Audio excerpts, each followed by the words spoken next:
கடலில் விளையாடிக் கொண்டிருந்த சிறுவனின் செருப்பு காணாமல் போய்விட்டது. அவன் உடனே கடற்கரையில் எழுதினான், இந்த கடல் மாபெரும் திருடன். கொஞ்சம் தூரத்தில் ஒருவர் அதிகமாக மீன்பிடித்துக் கொண்டிருந்தார்.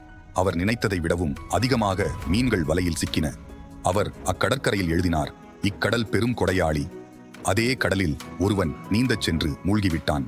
மகன் மீது அதிக பிரியமுடன் இருந்த அவன் தாய் அக்கடற்கரையில் எழுதினாள், இக்கடல் மக்களை கொன்று குவிக்கின்றதே. ஓர் வயது முதிர்ந்த மனிதர் கடலுக்குச் சென்று முத்துக்களை வேட்டையாடி கொண்டு வந்தார்.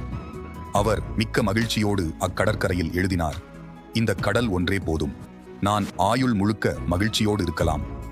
ஓர் பெரும் அலை வந்து இவர்கள் அனைவரும் எழுதியவற்றை அழித்துவிட்டுச் சென்றது. பிறர் கூறுவதை காதில் வாங்கிக் கொள்ளாதே. இவ்வுலகை ஒவ்வொருவரும் ஒவ்வொரு கோணத்தில் பார்க்கின்றனர். உன் நட்பும் சகோதரத்துவமும் நிலைக்க வேண்டுமானால் நீ பிறரின் தவறுகளை உன் மனதிலிருந்து அழித்துவிடு. வாழ்க்கை சிறக்கும்.